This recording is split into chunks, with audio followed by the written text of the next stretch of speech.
Hello crew and welcome back. Today I do want to showcase my healer build to all of you, which is like a generalistic healer which works both in PvE and PvP. And yeah, has been pretty good to me throughout this whole game. I've been tweaking it, developing it a little, and I do want to share what I learned with you today and how I just go through the day-to-day grinding and bosses and dungeons, what kind of skill setups I'm using here and why I am using them as well. Also, in the second part of this video, I will go on and show you all of the armor, all of the equipment I have, and also give you a list of priorities which I look out for with my trades. And yeah, so I hope you're all having fun with this, and maybe you can take some inspiration from me. And if you have some suggestions, please leave them in the comments, because I am definitely still developing this. I always like playing around with the skills which I'm using. So I will also show you guys which skills you might be able to switch out, and then you can tell me how you fare with that. Alright, so let's go into the skills which I'm using right now. I have 3 loadouts overall. The first one I do want to showcase to you guys is my PvP loadout. This is focused on small scale PvP right now, but it can be tweaked for large scale PvP quite easily in my opinion. And as it is right now, honestly, it works with large scale PvP pretty well. Sometimes I don't even tweak it and just use it as is. Then I want to show you my boss PvE dungeon run setup. I always use this when I'm in a healer, when I'm the healer in a dungeon and I'm just there to heal and do a little bit of damage, but like mostly just ensure nobody dies when I'm around. And then, of course, because you do have to do some PvE solo grinding, I do want to showcase my build here. I'm using the Curse Explosion combo here, which, yeah, maybe most healers of you already know. If you don't, definitely use it. Definitely use it. It's the strongest combo there is with this build, in my opinion. All right. So let's actually start with my PvP build here. I think the core skills are these 4. Right, these are the core skills which I'm using, 1 to 4. The rest is just supporting my group and making sure that nobody dies and maybe removing some debuffs. So first of all, I'm using Ensnaring Arrow. Ensnaring Arrow binds the target, which is really important because I want to have CCs, right? So if someone's running around, I want to bind them so my tank can get up to him, like CC him, stun him, and then the DDs get him. Easy. However, I'm also using this to set up my following few attacks. So I always, if I want to go for like an initial attack or want to like just get someone because they may be running around or they're doing a lot of damage to a mate of me, using Time of Punishment first and then following that up with Cursed Nightmare and Karmic Haze if there are more people around. So Time for Punishment is basically just like it gives me more chance to hit the following skills, right? Because you can see here decreases the target's skill damage resistance by 180. I don't care about the curse. We want to reduce the target's skill damage resistance. Because then I have a better chance of actually hitting my Cursed Nightmare, which puts the target to sleep for 5 seconds, which is really, really strong in PvP. And so if there are multiple people around, for example, in a 3v3, I follow that up with Karmic Haze, which then expands the curse on all of the people which are in the vicinity. So for example, I stun the DD and then I use Karmic Haze and it just gets transferred to all the people around and everyone's asleep and my team can just wipe them out. I also use Ray of Disaster. This one is switchable though. I don't really use it that much. It's just kind of good as like my damage skill because otherwise I don't really have any damage skill. You can also switch that out really well with Strafing Shot in my opinion. I really like this one.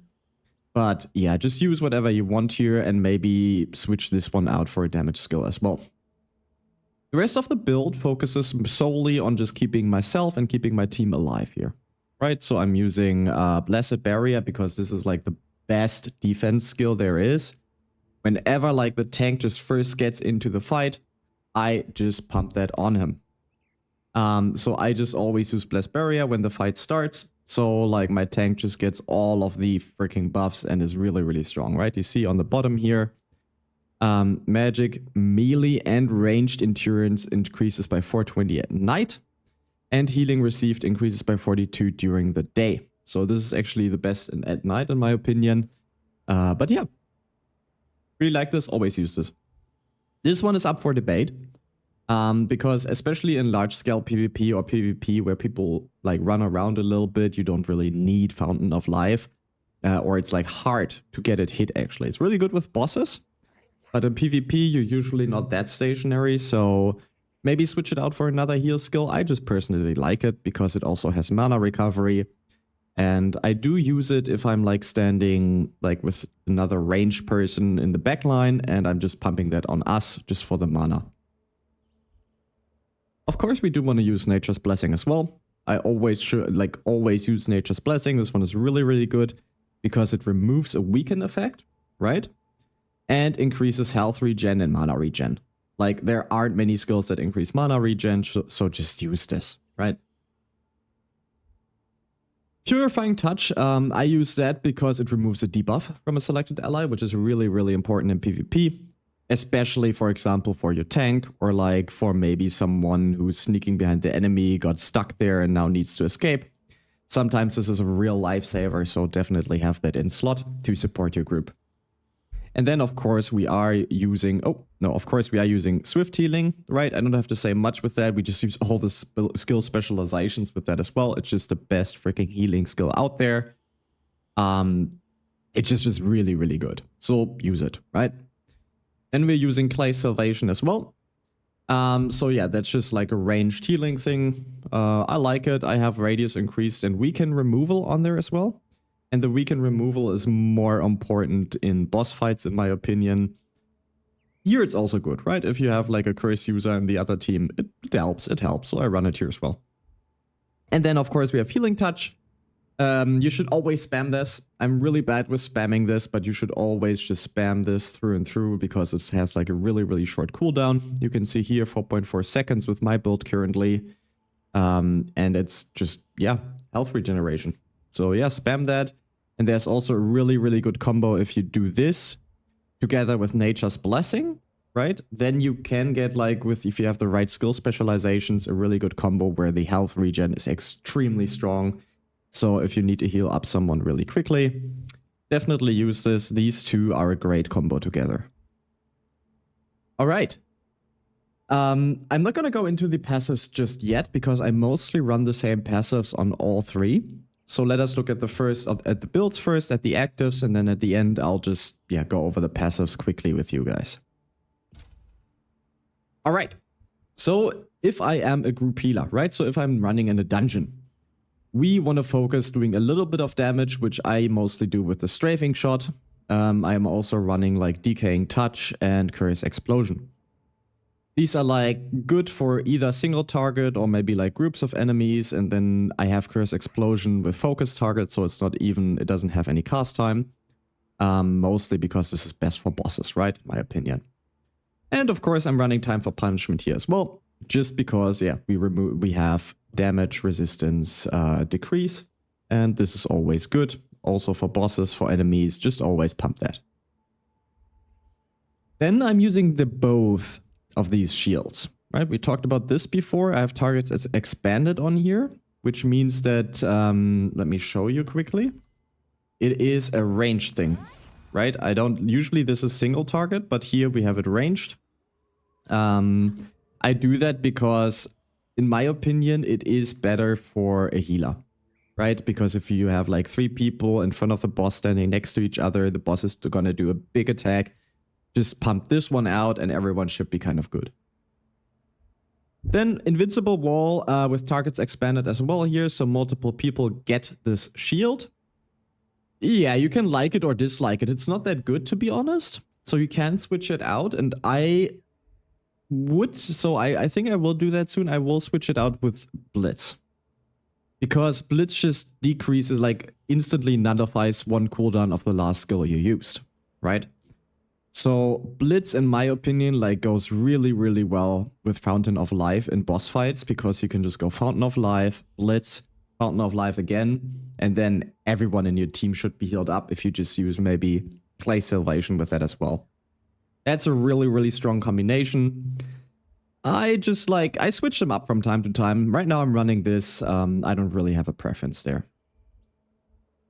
Then Deadly Marker, really, really good.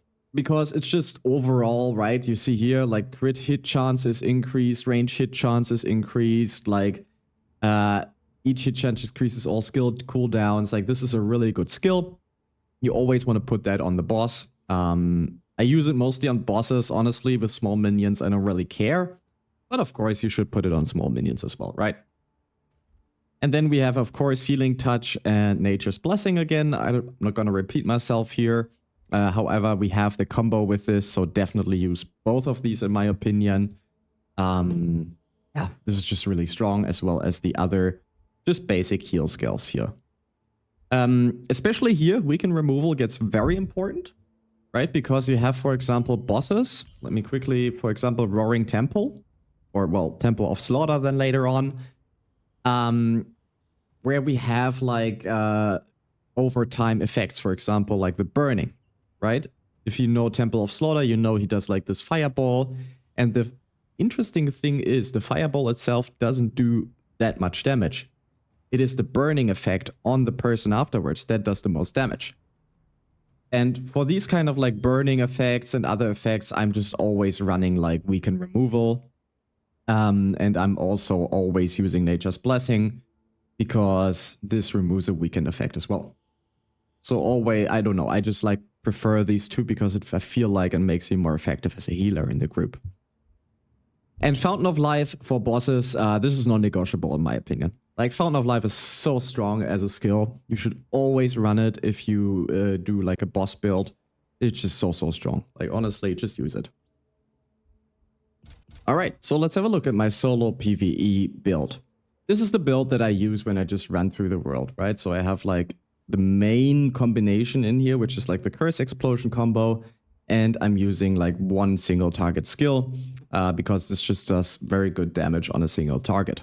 And sometimes you just want to be able to like hit a single target. All right, so let's have a look at these here because this is what the build is mainly focused around. First, I always like pull a few enemies around me. Then I do Touch of Despair, which curses one of these enemies, and I always focus on one, right? Touch of Despair, then I do Time for Punishment. You should actually do this before Touch of Despair usually, but this is just my preference. I do Touch of Despair, then I go through the combo, and then I can do Touch of Despair again. It just feels quicker than the other way around. I don't know, preference, right? Okay, so I do Touch of Despair. I do Time for Punishment, right? Decrease the resistances. Then apply another curse with this. This also does it to all the enemies in the vicinity. Then I do Karmic Haste to spread the curse of that one person. And then I just explode all of the curses. Right? Because Curse Explosion just explodes all the curse damage over time. Really, really good. Does a lot of damage. Is really good for AoE farming, especially for like these events where you need to kill a lot of monsters quickly. Then I use Decisive Bombardment because this is just a high damage skill. Right? And then this build is, I think, the only one where I actually use this passive here, Sniper Sense, which increases my damage if I'm like further away from the target. This is just basically for Decisive Bombardment, to be honest. Because otherwise, like, all of the enemies are usually around me. But yeah, this is a very high damage skill. I really like it. I think you can switch it out though, in my opinion. For example, I see a lot of people go with Arrow Vortex here. Flash Arrow, I don't know, man. It's more of a PvP skill. Could use it maybe if you're into that. No, just try around, right? Okay, Fountain of Life, right? Just to heal myself here and regen my own mana. Then Blessed Barrier on myself, because this is a really good barrier skill. If I see like a big attack incoming, I mainly use this if I'm like solo fighting against bosses. And of course, I want to have the mana regen from this, and this is just my freaking hell skill. Okay, so these were like the main active skills. One thing to mention, I saw a lot of builds actually going Ray of Disaster with, where do I have it? Here. With targets expanded on this build instead of the Strafing Shot. This is what I say when I mean like they're more AoE focused, like fully AoE. If you do want like a solo AoE and solo single target skill, you could go for that. It is up to you though. Alright. And then let's actually have a look at the passives here. As you see, let me quickly go through them, right? When I'm switching here, most of them are similar. Like, for example, with my like PvE content, like, I think there are, yeah, I only have like one switched up. So, okay, let's start with this one. I always run Devotion of Emptiness, right? Increases healing, decreases cooldown, like increases skill damage on night, like it's just good. You just use it. Full of Corruption, max damage, and mana regen increase. I like this, but you have to run weaken effects for this, right? So use this if you run curses. Then Wrath Beacon, curse duration increase, also good for like curse builds, like I have right here.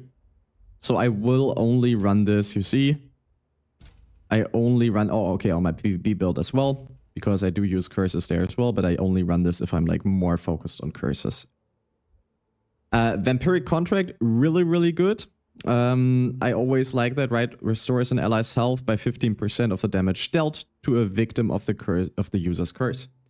Really good health regen skill for your team. I run this just because I like it. Then Noble Revival, just increased heal, increase like per max mana. Very good. This one, if you stay stationary for 2 seconds, right? Let me show you this, right? If I run around here, you see I have 3 passives here, or like 3 effects, but if I stand for 2 seconds, there we go. This one appears, attack speed plus 60%, and magic melee and ranged hit chance increased by 100. So, this is really good in my opinion, if you're like stationary, and I usually stand in between a lot of mobs when I'm just like, I go grind them, I just stand down, like pump down my Fountain of Life, put down my barrier, and then just do Curse Explosion and pick off the last ones. It works really well in my opinion, so yep, that's why I run it. Sniper Sense, we already talked about this. And Distorted Sanctuary, it's just like increased endurance and health recovery. That's just good. Right? Even though I'm not mostly focused on endurance, as we will see soon, why not just take it? Okay. Passives with my group healer. I do run the Wrath Beacon here. Okay, so maybe I did... Oh, I run Wrath Beacon on everyone. This is something... Oh, of course, because I run curses here. Never mind. Yeah. So this is something you don't run if you don't run curses, right? But I run curses, so I have this in here. Most of them are the same. I think this one is the different. Selfless Soul. Let me quickly check. Yeah, Selfless Soul is different. Because this just grants health recovery and regen to allies, right? Via active skills, so we have more health recovery. Very good if you go for a healer build. And Saint's Oath. Do I run this on the other one? Let me quickly check. No, I don't. Okay. Training skill, taking skill damage has a 20% chance to increase healing, right? So if you take skill damage, you increase healing, and potions healing by 13%. It's just good, right? I like it. I like it quite a lot, actually.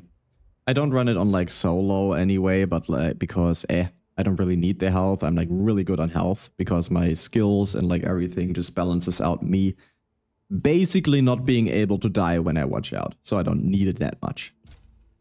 All right, on PvP, I run Devoted Shield here because getting struck by a weaken effect has a 10% chance to grant a shield for 3 seconds. That absorbs 3000 damage.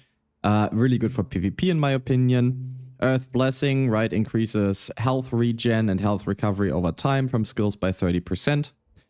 Yeah, it's just strong. It just increases the effects of these skills. And other than that, I run these skills here, which I will not go into depth again because, yeah, we already talked about them. Okay. All right, so let's jump right into the skill specializations I'm using. To not make the video too long, I actually am gonna just touch on like the most important things here. And yeah, you can like look at what else I'm using and maybe go from there and see if this works for you. There's a lot of variation you can do here. A few things in my opinion are kind of set though, in my opinion. Alright, so with the size of bombardment, for it to actually do a lot of damage, you need the charging time skill. This one you don't really need, I just put it on there, right? Like reaches maximum charge status 20% faster. While using Whirlwind, this synergizes with Whirlwind attribute over here. So this is a really nice synergy here. And Decisive Bombardment is just enhanced effect of the skill. For strafing, if you do use it, always use consecutive use, because that means you can use it 2 times. And Brutal Arrow is my AoE kind of like support. So I increase the radius here, because I do just like more radius. Alright. Touch of Despair. On this one, I just run all of these because, yeah, I want this to be as effective as possible. It's a really good skill and does like a lot of damage. Swift Healing, definitely use consecutive use. Skill distance increased. You don't need that under solo PvP, actually. I only have it in here because I most often run with friends and I want to be like in events, etc. I want to be able to heal them. If you run solo, though, like 90% of the time, you don't need this, right? And then also you want to restore mana. Very, very good in my opinion. Yeah, just run this if you are running with like friends as well, or maybe are in groups more often. Okay, Curse Explosion, increased damage. Yeah, I don't really, you can use that or not. Alright, Decaying Touch, not really too important. Karmic Haze, I do definitely say you should use this radius increase, because this is like your main skill combination, right? Like getting the curses to all of them, all of the enemies in the area. So I would always use this instead of, because you can only use one of these two. I don't really see duration of the user's curse increased by 5. I don't know. I like the radius here. And damage, always good, right? This is our damage build. Fountain of Life, Mana Recovery. I always run Mana Recovery with that because Mana Recovery is just that important. And I like the radius. That's just personal preference, though. You can use something else. Okay. So next we have our boss specializations, which are mainly the same. Oh, by the way, let me quickly go back here. If you run Zephyr's Nook and you run, where is it? The Gale? Oh, here we go. You run like Zephyr's Nook together with like Strafing, and I think Arrow Vortex also has Gale, or some other skills also have Gale. Always run this. Attacking a target affected by the user's Gale effect will consume a Gale stack, inflicting additional damage. And then you can stack Gale with this one, or with Brutal Arrow here. With these two, you want to stack Gale, which does a lot of damage. Really, really good combo if you want to use that. I personally just don't use it, even though it's good. I just played around with it and meh. Alright, so now for real, let's get into the boss here, my boss setup. Yeah, I think these are not too important. We talked about most of these. What is important here, in my opinion, is on Blessed Barrier, I have targets expanded. Right, because this makes it from like a single to like an aerial apply thingy. And Curse Explosion, I don't know how I feel about this one, for to be honest. Like, Curse Explosion changes to a target skill.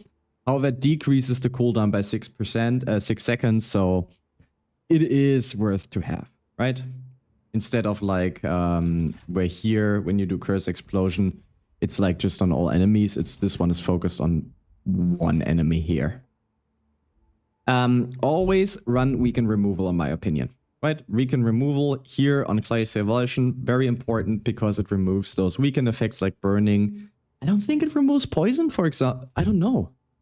I was always like, I was testing around with that. I'm not sure if it actually removes poison, because in Cave of Destruction it feels like it doesn't. But I might be wrong on that. It might just be feeling. So maybe test that out for yourself. And then Invincible Wall, if you run it, in my opinion, you need target expanded. So all of your party members in the vicinity get this, right? And then Fountain of Life, of course, we want radius increase and mana recovery. Even effect duration would be really good, in my opinion. I just didn't have the points here. All right, lastly, the PvP setup. I don't think there is too much I have here. So here I have mana cost reduced, meh. Purifying Touch, of course. 50% chance to remove an additional debuff. So this is really good if you want to like remove a lot of debuffs and CCs. And Swift Healing, just pump all of it because this is what you will use most. Here Weaken Removal, also radius increase because I had the points. Also, I do this on like several people here, but you can choose to go with Fighting Spirit Barrier, right? Increasing the damage as well. kind of up to you. If you use Ray of Disaster, definitely use Targets Expanded in my opinion, because then you can hit multiple enemies. And the rest is kind of similar. You can like kind of think about, I think in this case, maybe even Invincible Wall might be better than Fountain of Life if you notice that like you don't do any healing with this because people just run out and you're having trouble to like get people stationary at a point and actually have this usable. Then I would maybe run Invincible Barrier. I don't know. All right. So these were like the main skills and skill specializations I'm running. Let's actually now jump into my gears. All right, so let's jump into my gear setups. So for gearing, when you start selecting your end game gear, right, you want to select one of two things. You either want to go for melee evasion, for evasion generally, or for endurance. Evasion just gives you a chance to evade the attack altogether. Right, if you see here, if your stat is higher than the target's hit chance, for every 10 points of difference, chance increases by about 1% for you to evade that attack. I go for this because I like this. However, I see a lot of people running endurance. And I think this might be very smart as well. So just look at what maybe like feels the best for you when you're running the blue gear. And see what kind of, yeah, what you feel like. It's always about feel, right? Where you feel like you get less damage. Because endurance increases the chance of evading critical hits, right? Critical hit evasion. And taking minimum damage from ranged attacks. Or like general, like from melee attacks, ranged attacks, magic attacks, right? Min damage means that you get the lower end of this attack spectrum over here. Right here, you will like get a higher chance that the person does min damage to you.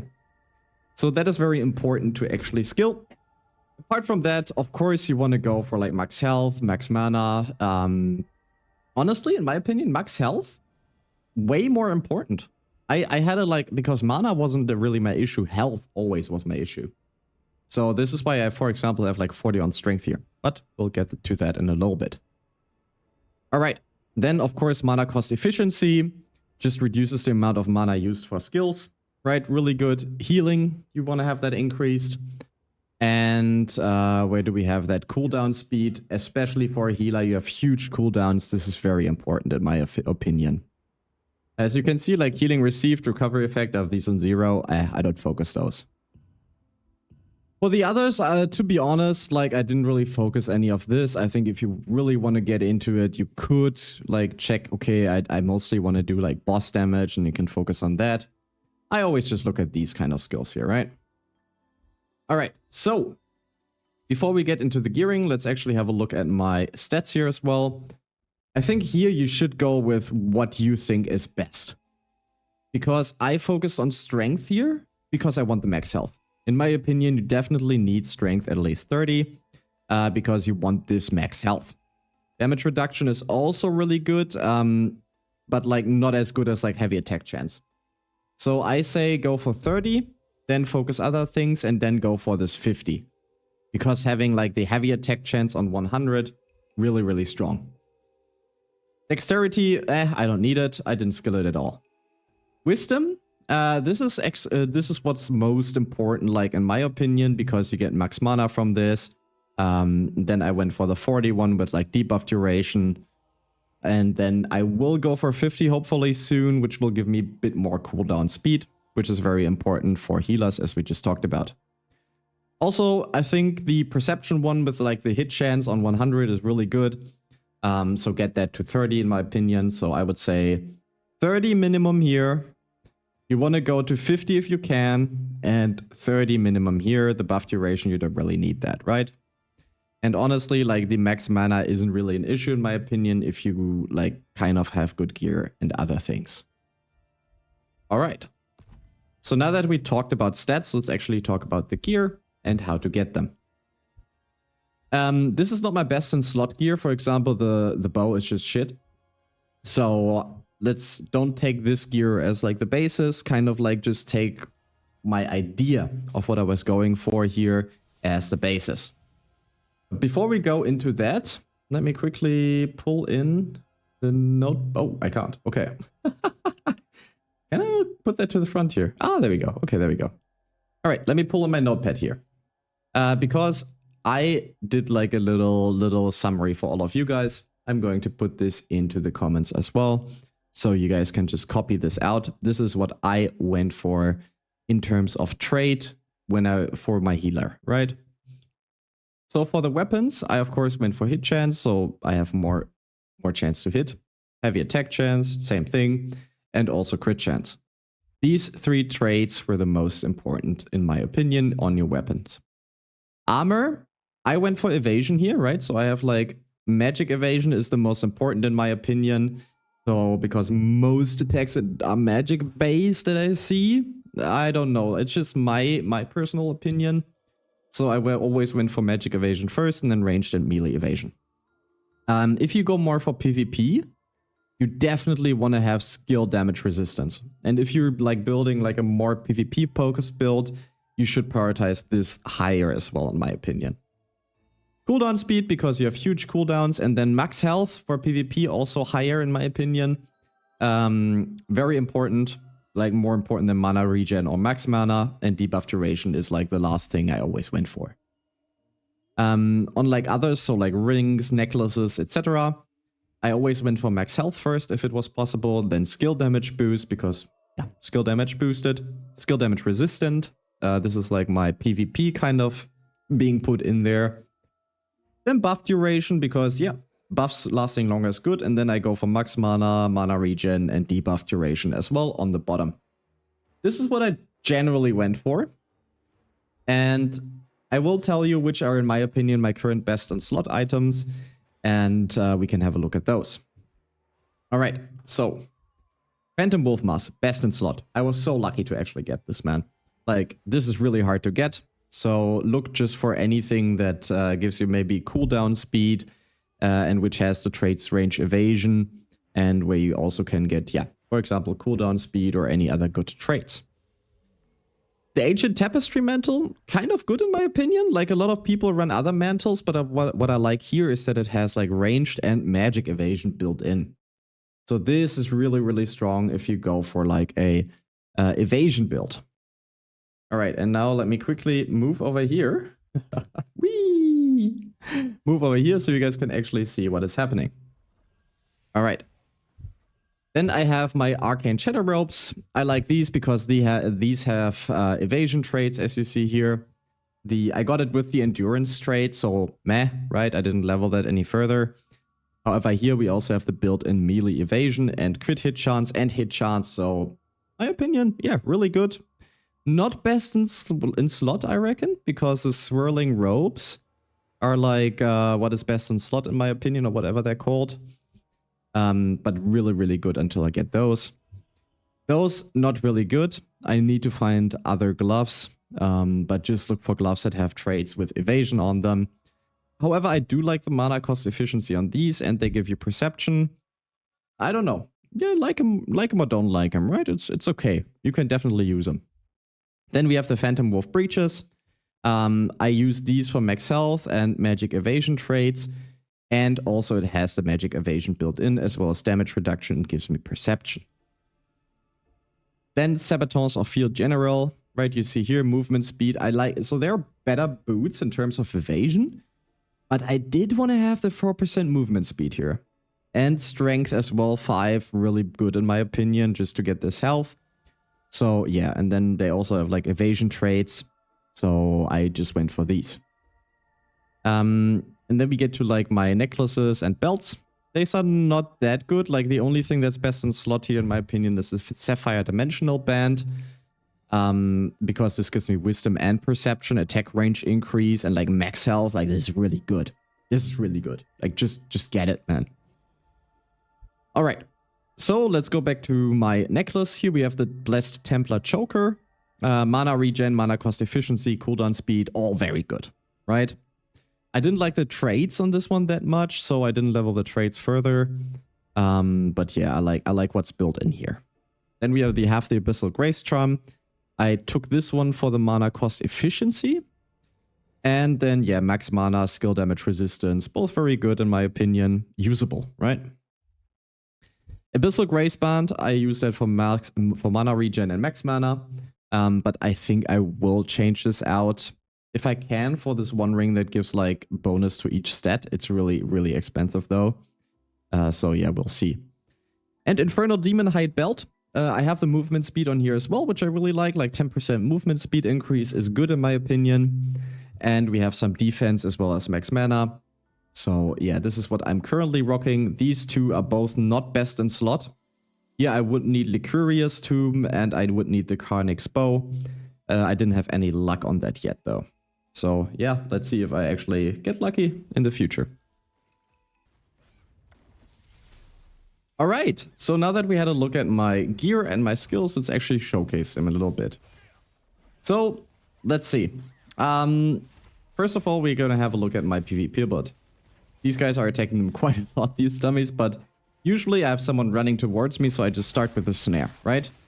Then I reduce his his skill damage resistance, put him to sleep, and now there's an enemy behind him also attacking me, so I spread this. Boom. They're all sleeping now. Alright, we good. I can run away. Or I can even start a counter attack like this. There we go. And attack these dudes together. And now I run away, put some distance between me and these guys, and put down a heal for myself. Also increase, also get my mana back. Get some mana regen. Alright, and heal my teammates, heal myself, and we good. And then we snare again. Remove skill, and we put him to sleep so our teammate can now take care of him. So this is basically my PvP kind of rotation, which I'm doing. Also, right, if if someone of my team is CC'd, I put an ult and I remove this CC from him. Next, let's actually have a look at how I do in dungeons. Here, usually, I just push one, right, as my main skill, just to do some damage. And then, of course, I do my curses. So spreading my curses on everyone, putting curse explosion, this just does damage. However, now I do want to protect my dudes. Oh, I can't even protect these. So I just pump my shield. I have this to protect the people as well. So this gives more protection. There we go, regen mana and just everything else. Just freaking put that there, mark enemies, and we good. So that is just the base dungeon, because there I focus on healing. I don't think there's much to tell you guys about that. And then with my PvP setup, this is actually quite interesting. Let's actually focus these here, for example. I have this one for single target, right? Then I, of course, do want to put curses on everyone in the vicinity. Another curse. Spread the curses. There we go. And now explode them. Boom. Huge damage here. And then I can follow it up with my AoE. And also load up this skill to do another 8k damage. This is oftentimes as well. Really, really good. Let's actually see if I can, because this, you can see this best when I do this against monsters. So let's see if I can actually show this to you in the real world here. This is just my main farming setup, right? Because what I do is I go around, right? I usually do this at events. Attack a few enemies. Like this. Pull them all towards me. There we go. Okay. Now we have a lot of enemies on me. Okay, now this dude is dying. This is dumb. But I spread my curses, right? More curses. Spread them to everyone. And boom. Exploded. And now we have some stragglers. And this is exactly what my single skill is for. Or like this one. He's a bit far away. So I'm just gonna pump him away. 10k almost here. And this is how I usually farm as a healer. Works really, really well for me. And you see, I don't usually have to watch my health. I can just stand there, put this down, put the shield up, and just chill. And just do damage until they all die. Easy peasy, guys. And yeah. So this was basically my healer build and what I currently am running on my healer. I would really appreciate some feedback and some things you might be doing on there that's different from me. And I hope you actually could take some inspiration from that. Thank you so much for watching. See you all. Love you so much. Ooh, look at that. Oop, gone. Peace out.